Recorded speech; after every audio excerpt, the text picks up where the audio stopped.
Well, I'm to introduce myself. I'm Brigadier Raghunath Jatar.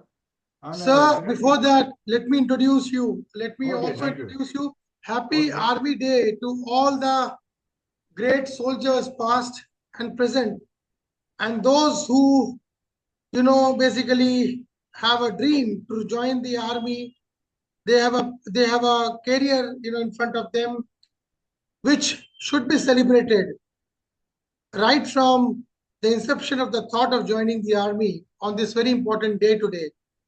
Because the purpose of an interview or interaction with people like you, Brigadier Raghunath Jatar, is to inspire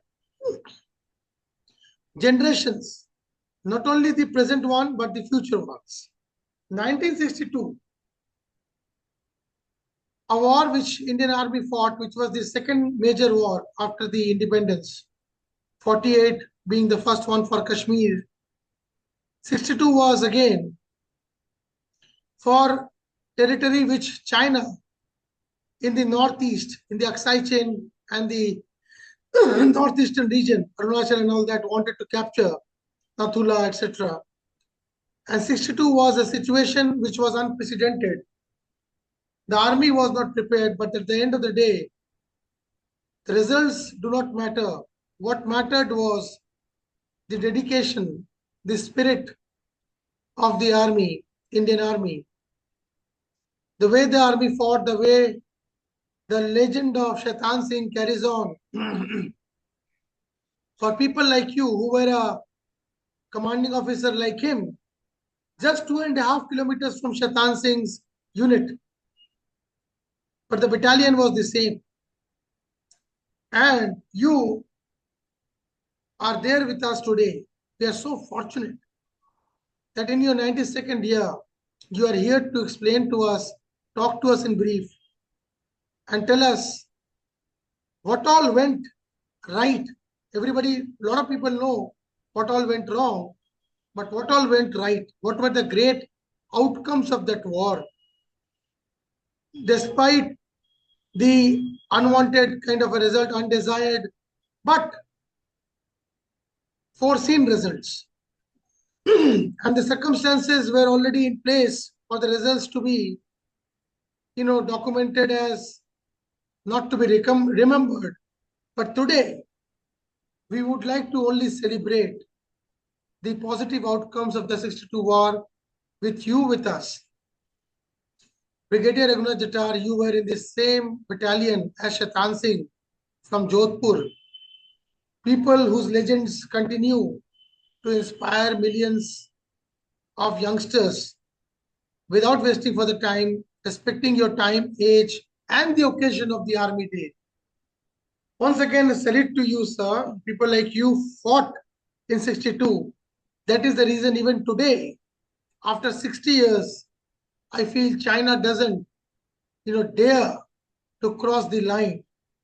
You know, despite being a new nation in 47, 62, we gave it a fight. 65, 71, 99, people are celebrating different issue. But 62, what happened? What were the positive outcomes? And what would you say to the new generation of the, people who guard our freedom, who keep us free from foreign aggression? Brigadier Raghunath Jatar, sir, over to you. Amit Goenka, it's my good fortune that today you are interviewing me on this occasion of the Army Day. And as you know, Army Day parade is held normally in Delhi every year, but this time it was held in Pune, which is barely 2 or 3 kilometers away from where I am. And it's a great occasion, a great day to remember so many of our old comrades, the serving army personnel, and civilian gentlemen like Amit Goenka and so many others who are in touch with us, who appreciate what was done in the world, several wars that we have participated in. As far as the 62 war is concerned, there is I was a part of the same battalion, which is 13th Kumaon, of which Major Shaitan Singh was a company commander on C Company at Rezangla, and I was a company commander on D Company, which was at Magar Hill, The distance was about 2.5 miles, which is about 4 kilometers, and rugged territory, very high mountains, Mukhbari in between. So we could not have any contact with each other. They couldn't hear us, we couldn't hear them, and it was a very difficult sort of area to serve in. But anyway, you have asked a very pertinent question. Sir, As can to you what, increase your volume a little bit? System's volume.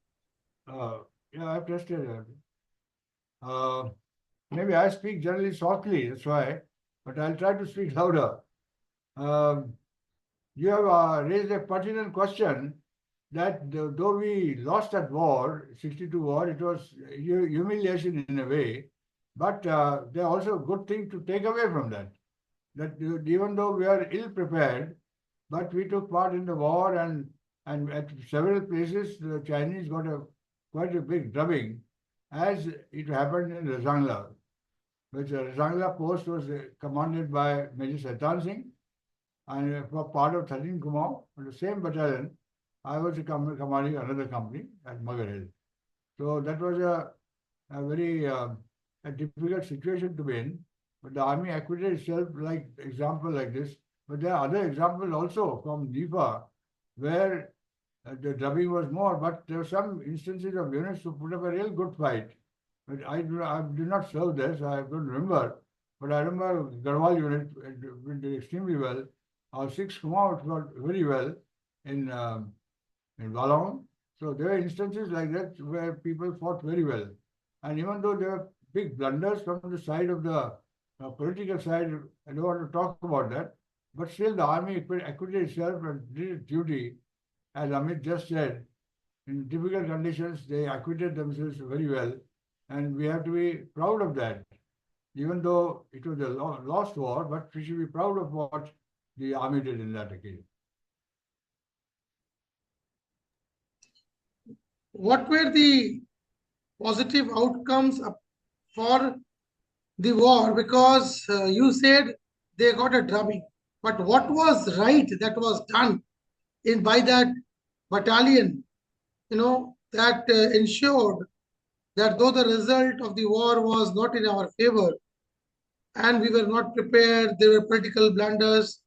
Despite all of that, your unit, Shaitan Singh's unit, we read, stories around it, how 100 people, 100 odd people, kept 3,000 odd Chinese soldiers at bay. How is it possible? Well, this is a question which is often asked as to how did Major Satan Singh and his men, how did they fight up to the last man almost, and what is it that motivated them to do that? That's a very, very good question to ask. Because it is very rare occasions that a company or a unit fights almost up to the last man, last town. This is one occasion, so of which we should be really proud. And there must be other instances, but we only know what happened in Rasagla because I was part of that battalion. But it is a good example. If a determined company commander is there and his men are equally determined, generally, as you know, the soldiers are always very good. It's a question of leadership. If the leadership is good, the Jawans will fight it out shoulder to shoulder and they will do a good fight. That's the example of Mary Satan Singh. It's a very good example which young leaders should know. And it is one good thing about the Indian Army that our army officers generally fight it out with the men, whereas other armies like Pakistan, if I may say so, they are not, the officers are not willing to fight along with the Jawans. So it is our example of our camaraderie that our army is usually like that, wherever it is. 12 men were taken captive. They were No, prisoners of war. 7 men were captured and 5 returned as injured prisoners, as injured soldiers. But 7 were captured by the Chinese as prisoners of war. But they were all injured people. One of them lost both legs, who was captured as a prisoner called Ram Singh. He had lost both his legs. And that way, and even most of the people, the one Ram Kumar who came back to us, one of the 5 people, he had lost a nose and he was kept the Chinese wanted to warm themselves.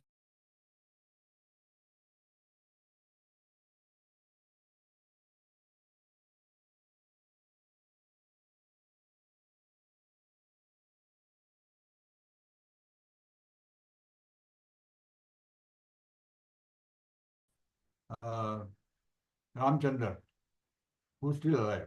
Ramchandra. Yeah, it was Ramchandra who came back. Ramchandra was there, who was a wireless person holding wireless set for Major Shaitan Singh. He was his operator. He was closest to Major Shaitan Singh. So he knows the story very well.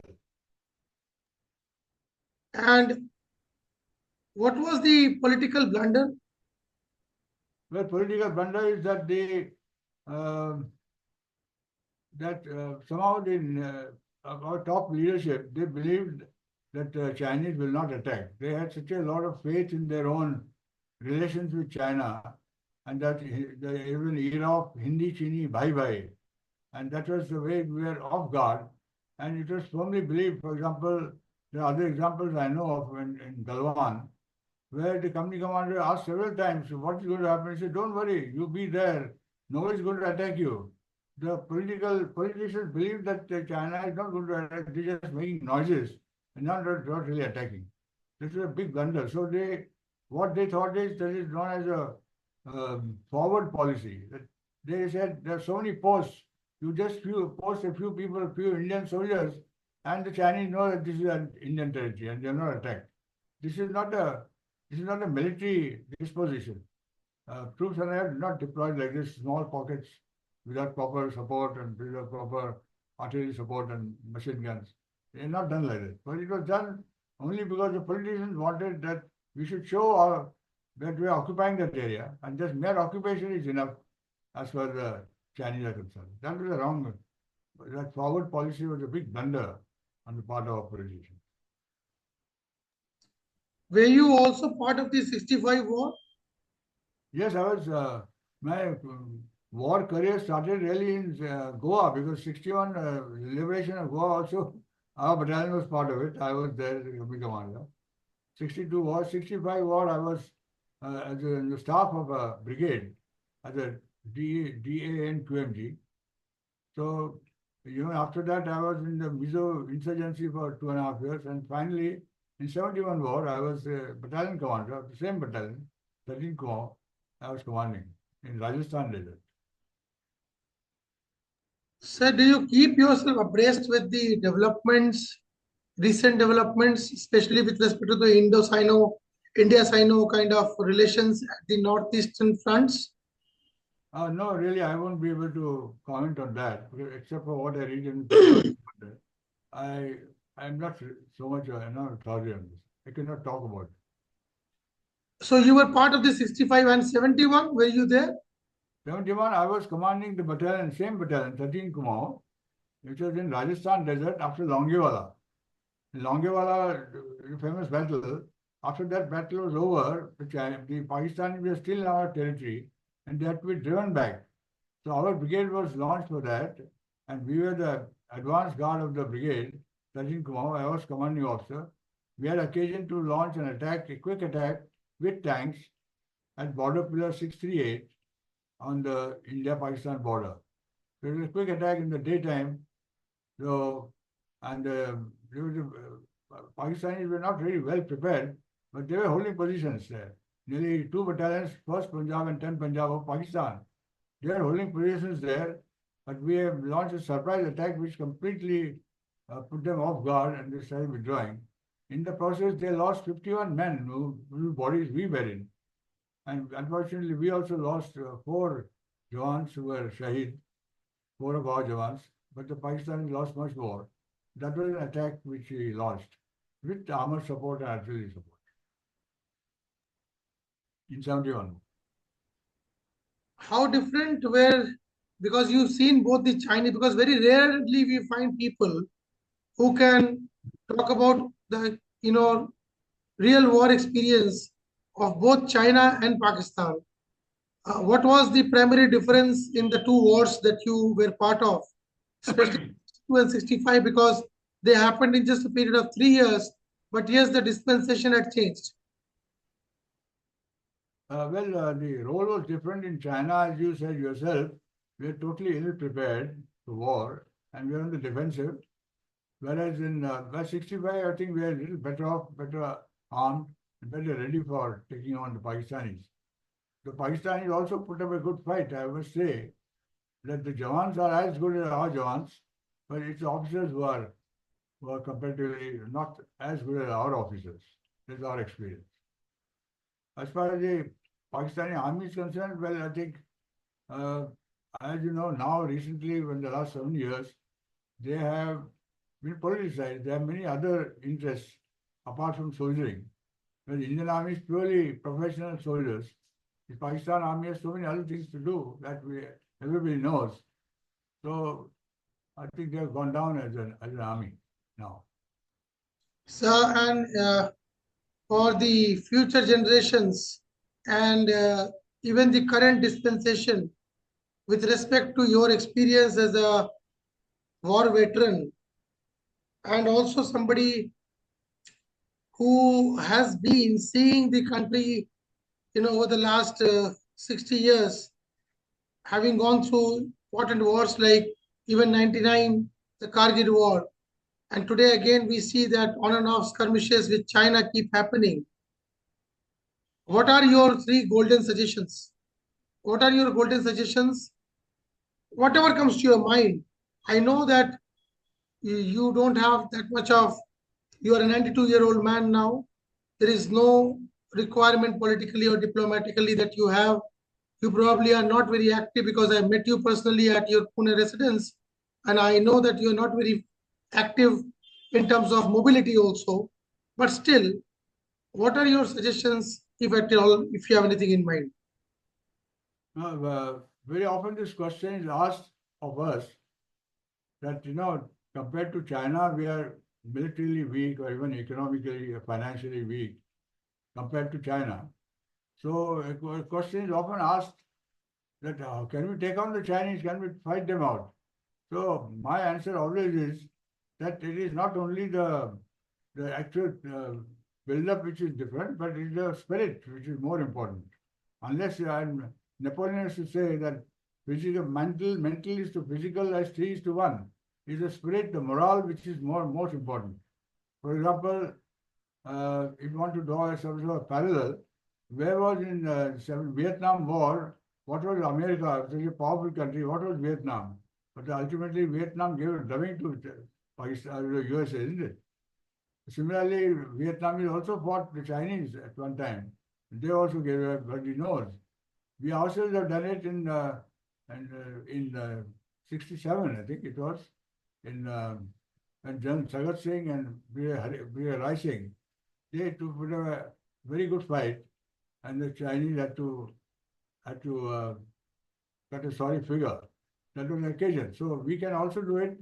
We got the manpower, we got the spirit, and now I think China knows it. They will make noises, but I doubt very much whether they will really take this on. But they know that our army is professional, even more professional than their army, and we can take on. Of course, our country has some people like Major Shaitan Singh. More and more Shaitan Singh will come up if the spirit is there, and I'm sure we'll always produce heroes.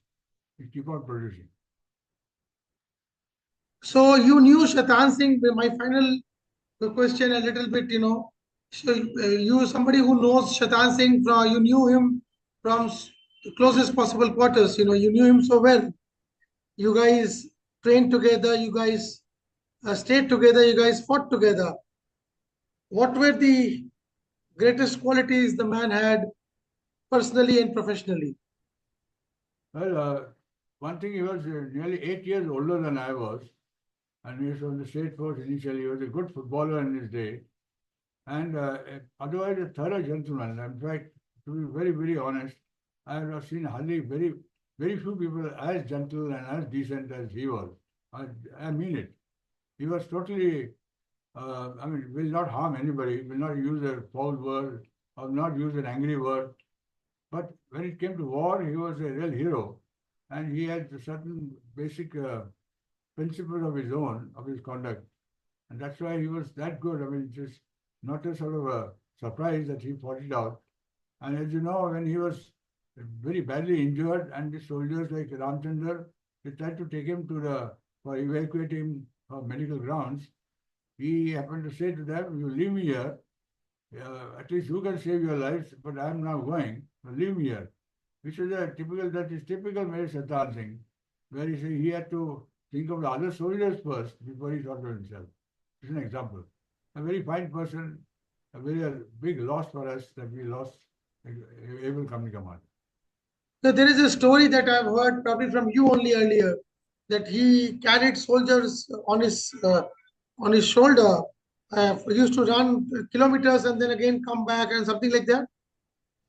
No, I don't think that has happened. He was a tough person. Which I used to always say that he was from Rajasthan, where there's acute water shortage, and how much hardship the family had because of shortage of water. We talked about that, and he was basically a tough person. But this story which you mentioned, I've not heard of this. I'm afraid. Where he carried soldiers on them. No, I've not heard that. Okay, thank you, Brigadier Jatar sir. I am sure that we don't need to do any other interview with you with respect to any wars that India needs to fight again, because all said and done, war only produces grief, it only produces destruction, it only produces loss, it only produces wounds which take years to heal. And I'm sure I was also trying to get Mr. Ramchandar and also Lieutenant General S.N. Sharma on board today. But definitely we'll talk to them again along with you with them on some other issue. But war definitely would not be an area which I would be keen to touch upon. And again, before we end the show, any final words to the army soldiers, because they are the people who are guarding the boundaries, the borders of the country. Well, I would say to the present day officers and jawans that they know that veterans have done their job, and now the country expects that the present soldiers will be equally tough, will be equally patriotic, and I'm sure they'll fight it out whenever occasion comes. As you notice, wow, even otherwise, any problem happens any disaster happens in the country, the army is always there to help. They constructed a railway bridge in Mumbai within 3 or 4 days. It was such examples are there where the army always does excellent work, and we are very proud of the present day army. And now there are so many women also in the army. We are very proud of men and women who are part of the army. What did Nehru tell you guys after the war? Who? Mr. Nehru. No, Nehru, he didn't say anything because he was really shocked, in fact, what happened. And, we are not ready to comment about that, but fact remains that he was not used to war. He didn't think of that at all in his background. He didn't have that much knowledge of war. And people like General Thimai used to comment about it. He was our colonel of the regiment. I remember him commenting that you can't blame him because he didn't have that kind of background to know more about the army. Did you, finally, sir, did you get to meet Lata Mangeshkar sometime? Because that famous song she sang after the 62 war. I'll tell you what happened in I think 2014, before Prime Minister Modi took over as Prime Minister. He had held a function in Mumbai, and that was to celebrate the jubilee of the same song which you just mentioned, which Lata Mangeshkar had sung. So he called her, and he called veterans like me. It was a very good occasion to meet Lataji, and she didn't sing much there, but she was there. That's the only occasion I've seen her. But that song is very famous, and we somehow feel that it is true. I don't know the details, but the fact is that the person who wrote that song, he had known about this Zangla battle, and he wrote based on that, about the Battle of Zangla. I think it was Mr. Ramachandar who wrote that song. Someone, I don't remember. But, but then in 2014, Mr. Modi before becoming the Prime Minister, invited you and Lataji on the stage? Yeah, veterans like me are from Pune, but we had a big function in Mumbai because to celebrate the occasion of what was it? To the I don't know how many years had taken for, but that song was sung. There were 50 years of that. You know, that's why she was called. She And did, you were there in the same function with Lataji. yeah, yeah. And were you introduced? Not really, not really. But like me, there are several veterans, so not personally introduced. But I have otherwise met her off and on. There's a hotel in Pune which she used to run, and I happen to see her there. But in the Mumbai function, did you share the stage, all of you veterans with Lata? Share what? Share the stage with Lataji? Yes, it's a huge stage. It's a big stage. She was in front and we were somewhere at the back. Yeah, 50 years. 1963, the song was sung. Correct. So 2013 is the year when the Yes, elections yes. preparations and he had been announced as the PM candidate. So Mr. Modi, I think that was another great thing that another right thing that he had done, you know, probably. And here we are in 2025, and India is all geared up to become a Viksit nation or a developed nation in the next 22 years. And I hope, and I really hope, you are healthy and you stay with us. We all stay together till 2047 because that seems likely. You are 92, but then I have people whom I have talked to on my shows who have been around 110. So you are going to be quite close if you touch that 100-year mark. So Jai Hind, sir. Thank you so much. Thank you so much, Amit. Very great of you to call me today. Look forward to meet you again. Bye.